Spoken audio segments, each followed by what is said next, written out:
There's a lie you've been told your entire life. It sounds like this: buy a house. Real estate always goes up. It's the safest way to build wealth. You've heard it from your parents, from your uncle at every family dinner, maybe from a guru selling a $2,000 course. But here's the strange part. If real estate is really the ultimate path to riches, why do so many of the wealthiest people you can name keep most of their fortune somewhere else entirely? Stay with me, because in the next 20 minutes, I'm going to walk you through the math that nobody ever puts on a whiteboard. No hype, no guru talk, just numbers. And by the end, you might look at the single biggest financial decision of your life completely differently. Let's get into it. First, let me be honest with you, because that's how we're going to do this whole video. I am not here to tell you real estate is bad. I own the fact that real estate has made millions of people wealthy. That's true. What I'm here to do is answer a question almost nobody asks out loud. When you strip away the emotion, the granite countertops, and the pride of ownership, which one actually grows your money faster, stocks or real estate? And here's the twist that's going to run underneath this entire video, a little thread I want you to hold on to. The wealthiest investors in the world don't actually think of these two things as equals. They quietly treat one of them as the engine and the other as the storage unit. Which is which? Keep watching, because when I reveal it around the 10-minute mark, a lot of things are going to click. So let's start with the question you're probably already thinking.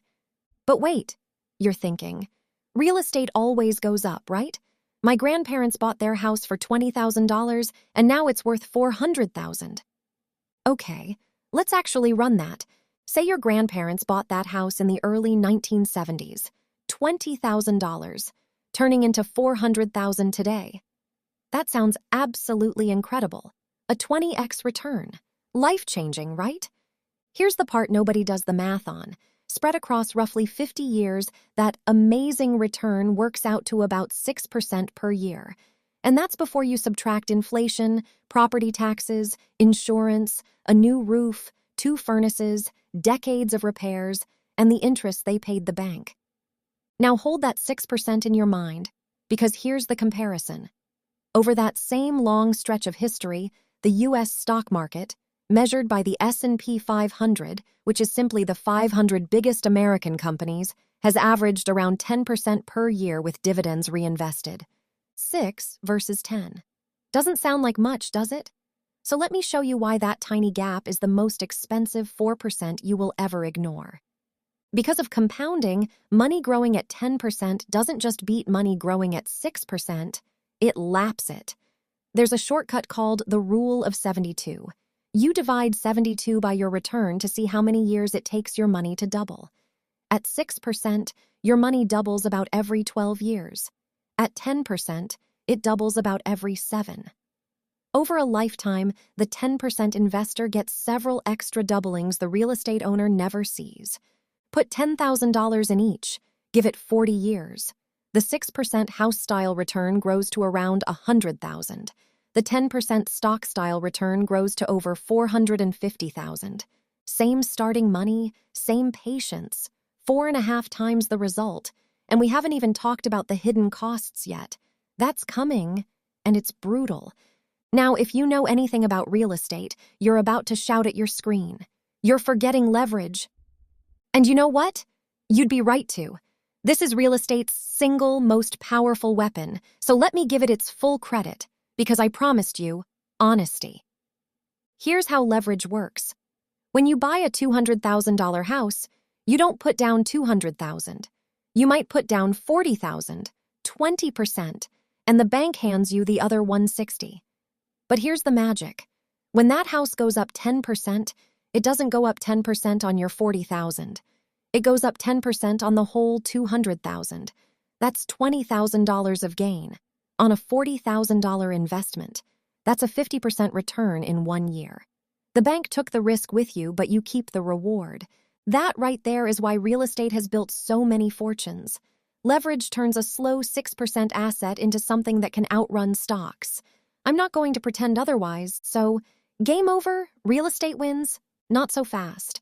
Because here's the question the gurus conveniently skip. What happens when leverage runs the other way? If that same house drops 10%, and houses absolutely do drop, ask anyone who owned in 2008, you don't lose 10%. You lose $20,000 on your $40,000 investment. That's 50% of your money gone. Meanwhile, you still owe the bank every penny of that mortgage. The market can crash.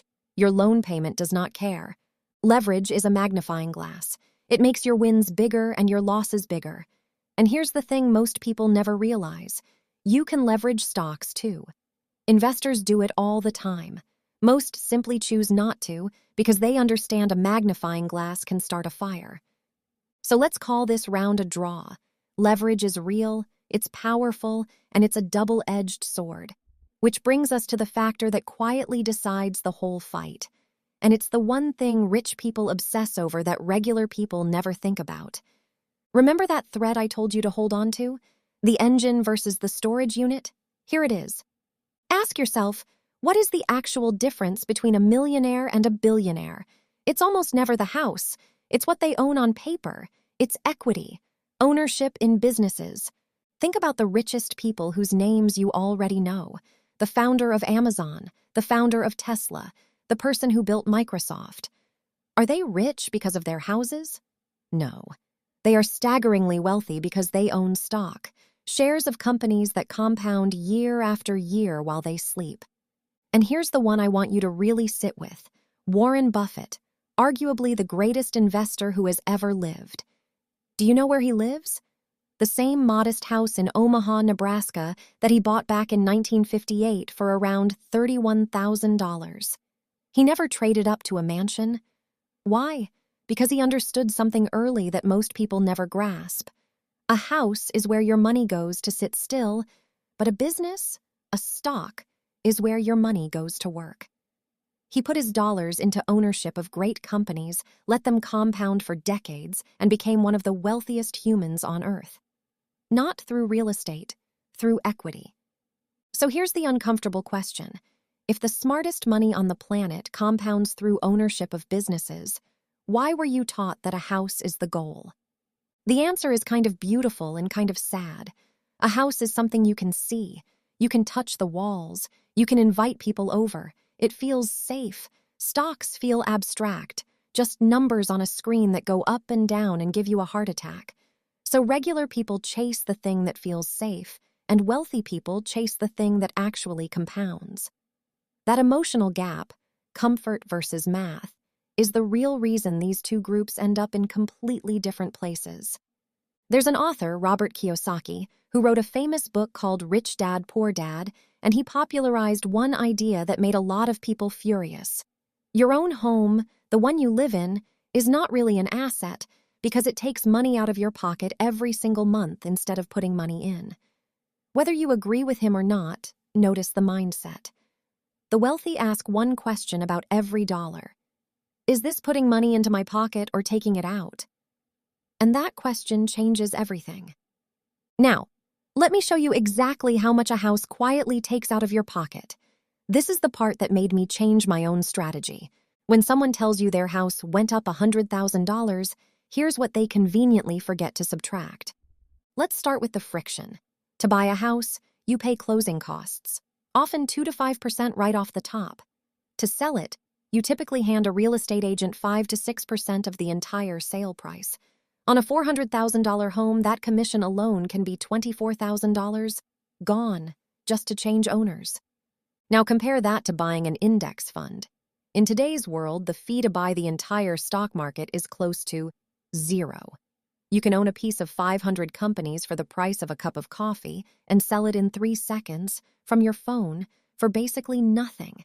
That difference in friction is enormous over a lifetime. But we're just getting started. A house has a mortgage. And in the early years, most of your payment isn't even buying the house, it's paying interest to the bank. Then property taxes, every year forever, even after the mortgage is gone. Then insurance, then maintenance. There's an old rule of thumb that a home costs about 1% of its value every year just to keep it standing. $4,000 a year on a $400,000 home for roofs and water heaters and that surprise plumbing disaster at 2 in the morning. Then, if you rent it out, vacancies when no one's living there, and tenants who, let's just say, don't always treat the place like it's theirs. So let me ask you the question that reframes everything. When you add up commissions, interest, taxes, insurance, maintenance, and vacancy, is your house really returning 6%? Or is the real number a lot lower once the bills are paid? Now here's what makes stocks feel almost unfair by comparison. A share of stock never calls you at midnight because the toilet's overflowing. It never stops paying you because a tenant lost their job. It doesn't need a new roof. It just sits there and compounds. And the best companies pay you a dividend, actual cash, for simply owning them, whether you're awake, asleep, or on a beach in another country. That's the difference between an investment that demands your time and one that respects it. But, and this is important, because I promised you a fair fight, there are moments where real estate genuinely wins. Let me give it its due. Because if I sat here and told you stocks win every single time, you should close this video and never trust me again. So here's the truth. Real estate wins when you want control. You can't walk into Apple and repaint the lobby, but you can renovate a kitchen and force your property's value up with your own two hands. That's called forced appreciation, and stocks simply can't do it. Real estate wins as an inflation hedge. When prices rise across the economy, rents usually rise with them, and your mortgage payment stays locked in. So inflation quietly pays down your debt while your income grows. Real estate wins for people who need to be forced to save. You cannot panic sell a house at midnight because the news scared you. That illiquidity, the very thing I criticized, protects some people from their own worst instincts. Nobody sells their home because it dropped 2% on a Tuesday, but plenty of people sell their stocks in a panic and lock in a loss they never had to take. And real estate wins through strategies like house hacking, living in one unit of a small building and renting out the others, so your tenants pay your mortgage while you live for free. For a young person starting out, that can be a genuinely brilliant move. So real estate is not the villain. It's a fantastic tool.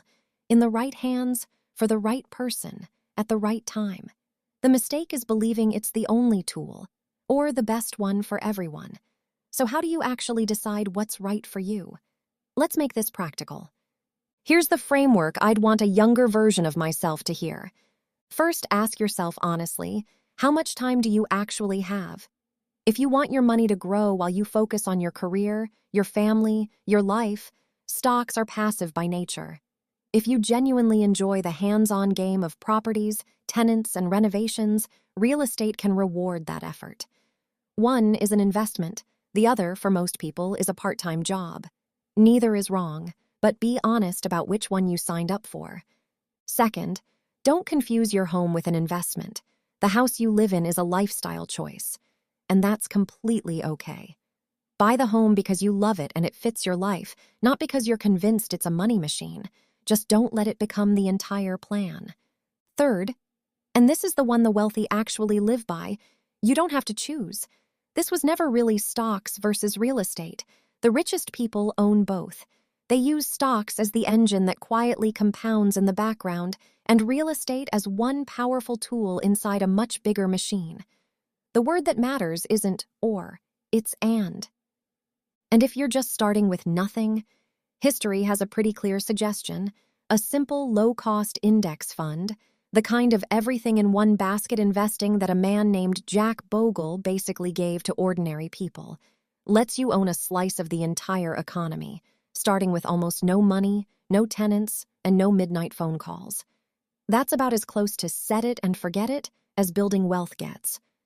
So let's go back to where we started. Real estate isn't a scam, but the story you were told, that a house is the safest, surest road to wealth, is missing the math.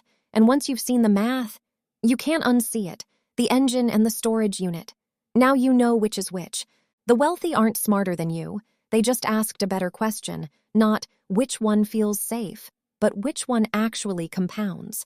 And now you're asking it too. If this changed how you think about even $1, do me a favor. Hit subscribe, because the next video breaks down exactly how to start investing with your first $100, step by step. I'll put it right on your screen. Quick, honest note before you go. I'm not your financial advisor, and this video is education, not personalized advice. Your situation is unique, so do your own research or talk to a professional before making any big move. Now go build something. I'll see you in the next one.